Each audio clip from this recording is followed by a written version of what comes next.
Woohoo! Well, it's almost Halloween. Okay, maybe it's not, but you got to start getting ready.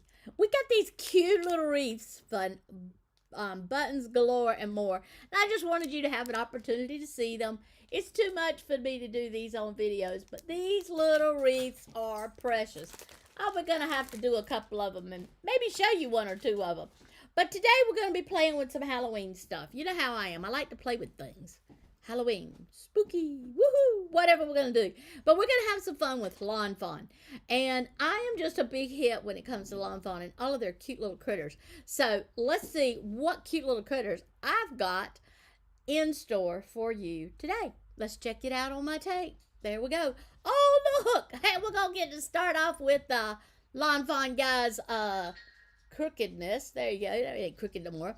So this is the cutest little thing I have ever seen. They have actually got FuN Halloween costumes for the Build-A-Bunny. So you may have already have your Build-A-Bunny, and if you do, then half the battle's over. The Build-A-Bunny was one that we started with way back at Easter. And now look, they've come out with one that has the ghost, the superhero, and of course we have to have our fairy, right? So that will take care of you if you decide you want these three. You'll enjoy getting this Build-A-Bear costume. So if you want to do something spooky like a witch or Dracula or even a pirate, then you'll enjoy getting this one. And this is the costume builder at FuN. And you know, it's kind of tough to know which one's which, so I'm going to have to tell you that. The Build-A-Bunny is the FuN. Oh, I'll put it in the notes. You'll be able to find it. But ladies, these are just so cute. But they're not the ones that we're going to play with today. How about that? I showed you all these cute things, and then I said we're not going to play with that. All right, so let me show you some other things. This one has been out for a while. Oh, and it's just as cute as it can be. I totally love it.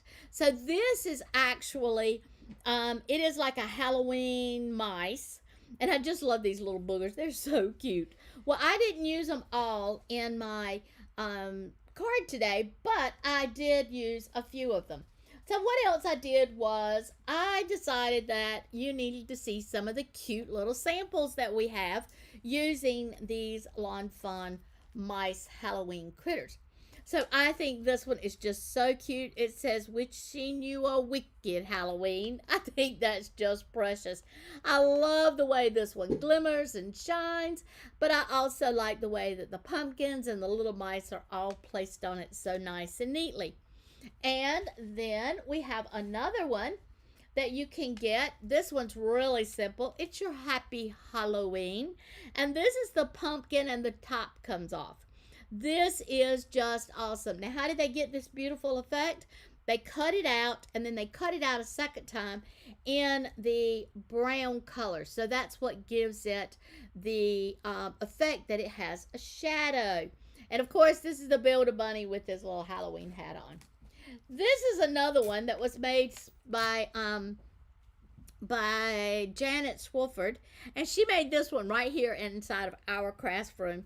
And I just love this Happy Halloween. I think it is so, so, so cute. And of course, Janet put a few bats on the inside of it.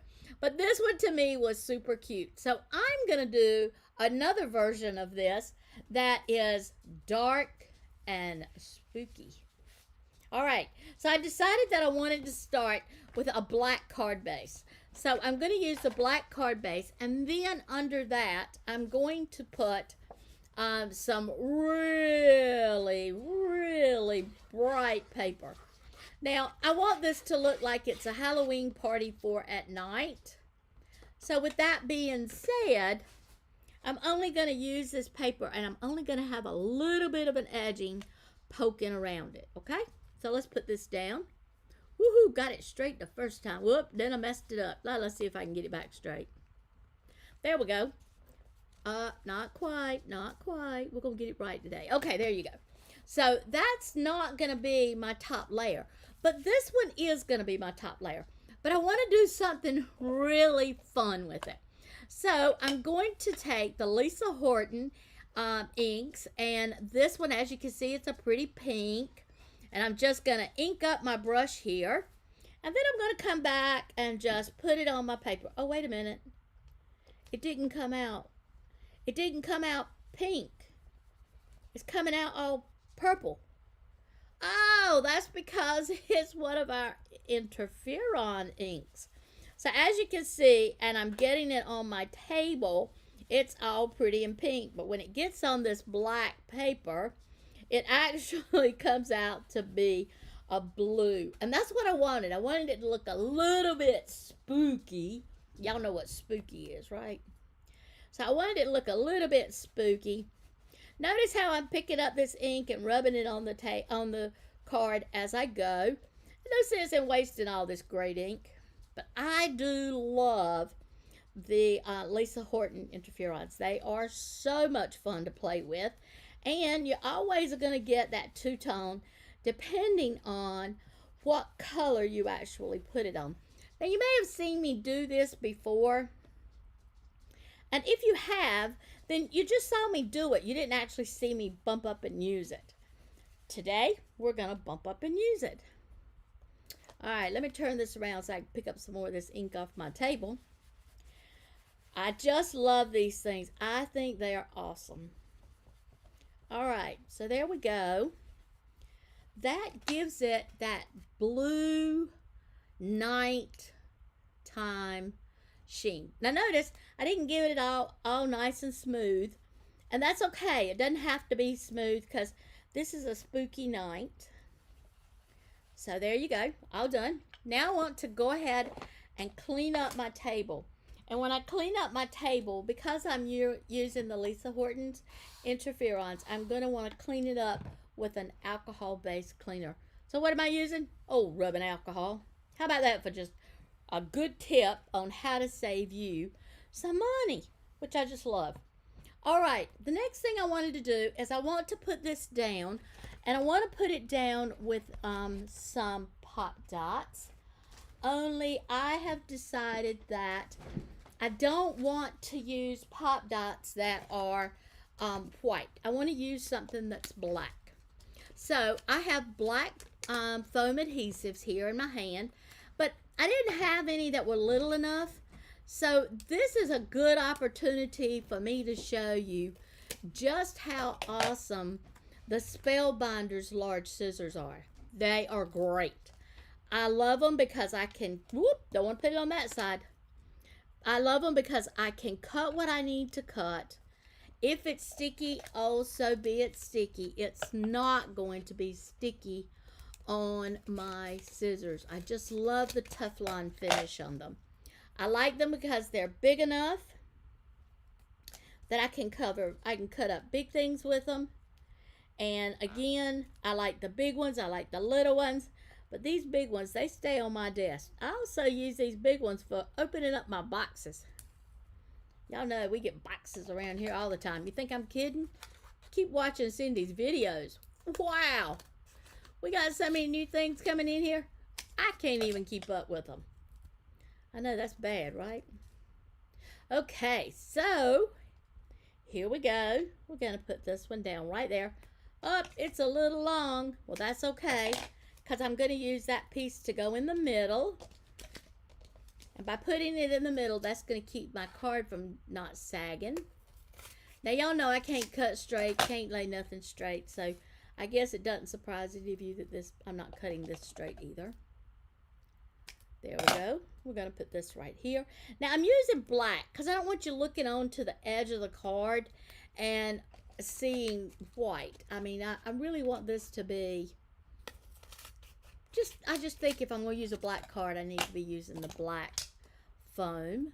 I don't use it often, so that's why I don't go together and buy a whole lot of the different sizes and dots.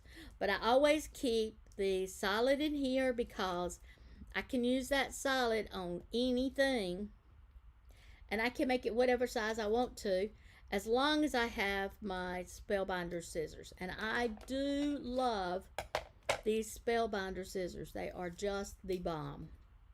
Okay, so the next thing I'm going to want to do is I'm going to put this down on my card base. Now, I have made each one of these just a little bit smaller than the one before because I only wanted an 1/8 of an inch border all the way around it. I didn't want a whole lot of space around the edges of it. I just wanted it so that it would be a little bit around it, and that's really all I wanted. Okay, so now I went on ahead and I die cut out my cute little critters, and as you can see, I've done exactly here like they did on the Halloween. I came back and I added a black to the back of each one of them. Now that black may not be very sufficient if I were using black paper, but because I've put all of this Lisa Horton ink on this, it does actually show it. It will show it even more because I'm going to go back and use some more of my black pops. So here we go. Now obviously I'm not going to be putting strips on this. I'm just going to be cutting it into small pieces, which is the other thing that I like about it, when I can buy me a solid piece that's black and I can use it to cut it whatever size I want it to be. And that's what I've done here. And like I said, if I'm going to be doing something with Halloween, I kind of want it to be black. And I don't want people looking at it from the side and seeing the white. I mean, I just don't want to do it. Okay, so here we go. We got this little guy, and I have all of his pieces put on there. And I'm thinking he's probably going to be right there. And now you can see where that black behind it really makes a difference. See how he's popped up and that black really shows. All right, so I'm going to put him here. Now, I have put a piece of black on this, but I do want to put a couple of extra ones on this because I want my tree to kind of stand up. It's going to be a short tree. It's not going to be real tall. And so I am going to come back and see, I'm just leaving it just a little bit showing. So I actually have this one put on 3 times, so it's really pretty thick already. Okay, and of course I've got to put my gorgeous moon on here. And again, I'm going to pop it up. And I did color each one of these with my Olo markers. Now, if you haven't used the Olo markers, you've missed the boat, boy, because they are the best alcohol markers that I have ever used, and I do adore them. So I'm going to put that right there. Now, I wanted to have my pumpkin, and I'm going to put, my pumpkins are kind of big for what I'm doing here. So I'm going to put my pumpkins down, and I'm going to come back and I'm going to put my adhesive on them. But I may come back and cut my pumpkins off short, so I'm going to put my adhesive up a little bit higher. We'll decide after I decide where I'm going to put my princess. Now, she's just looking up here. Now, a lot of you, when you did this, you would have put her holding her her wand or her cape or whatever you want to call it, her little thingy here. A lot of you use that, so that's what you said. But for me, she is looking up at her knight in shining armor, and she's saying, "Oh, Romeo, wherefore art thou, Romeo?" You didn't think I knew that, did you? Yeah, I think I read that thing 3 times in high school. And that was only like few years ago, right? Few years ago. Okay, so here we go. So I think I'm going to be placing everything like this. And because my tree's kind of short, I'm going to put it on the back side of the pumpkins. Maybe I'm not. Maybe I am. Maybe I'm not. I want to put her on the... Where'd she go? There she is. I wanted to put her on the pumpkins. No, I'm gonna leave my tree over here. Just let it be kind of short. That's okay. That's okay. It's gonna be kind of short. All right. So I already see that this one's gonna get in my way. So I'm gonna turn it back around that way. All right. So let's get this put down so we can get this card all finished up. So I'm gonna bring this and put it right along the edge, right there. And I do want my little princess here, who's saying, "Oh Romeo, wherefore art thou, Romeo?" And he's coming, he's flying just as hard as he can go. He's got that broom in the air. And he's just knocking the boots to try to get to his maiden. Y'all didn't think I knew all that, did you? Well, there you go. He's probably saying, here I come, here I come. Don't worry about me, here I come. I'm coming, I'm coming. Hang in there, girlfriend, I'm coming. So we're going to have him coming in for a landing. Nope, we're going to put him back over here. He's going to come in for a landing. And I'm going to put my moon, which is causing it just beautiful up here over top. I thought that I had another another cloud cut, but I guess I didn't. I had to put the tree down. Oh well, we don't really need it, but I did think I had another cloud cut out. I did have another cloud cut out. Here it is too. And I didn't want the clouds to be that start white. So what I have done with the clouds is I've taken my Olo marker. It is a CG1. And I've put that CG1 on it just so it's not brown, it's not gray. It's just kind of not a start white. All right, enjoying using my glue press there. And I'm going to put this one right there. So there you go. That's the front of my card. Now we got to work on the inside of the card. Now, because it's black on the inside, the first thing we think about doing is putting a white card in it. Well, this is Halloween, so I'm not putting a white card in it. I am, however, going to put a card on the inside of it that will match the outside of my card. So here we go. I'm going to tap, tap, tap. Love it when I can use my Misty to do my tapping with. And notice I also did not put this on straight. Notice how I put it on at an angle. Okay? So now watch what happens. Whee! It looks like it's a little bit spooky there, don't you think? I certainly think that it is. There we go. And well, I guess I eat the bats because I don't see them either. But that's okay. We can leave it just like this. It will be just fine.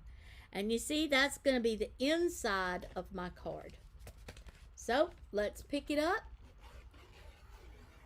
and put it down right here. I do like to put a little extra on the corners when it's an inside card like this. But this will give me that opportunity to come back and write a note on the inside of my card. So there you go, guys. I don't like him there. I just don't like him there. I'm going to bring him into the middle. He's hearing her, and he's coming. He's coming in for a landing. There you go. So that's our card for today, and I hope that you've picked up a few tips and tricks, or maybe seen me use something that's a little bit new. I do want to also tell you that there's all kinds of ways that you can make Halloween cards, and this is definitely one of my favorites. So you can take this cute little Halloween card, and you can actually take and put a gift card right there for all of your little trick-or-treaters. So this says, trick or cheese. I think that's cute too. All right, everyone. I hope that you've enjoyed this episode of our little bit of Halloween friends. And I hope that you have enjoyed watching us as we've been using cards that have been created by Janet Swofford. We've also been using cards that we've created here in the craft room for just a little bit of extra fun stuff. There you go. There's all of our cards. And I hope that you've enjoyed it today. So until next week, boo! Enjoy yourself and love what you craft and craft what you love. Bye!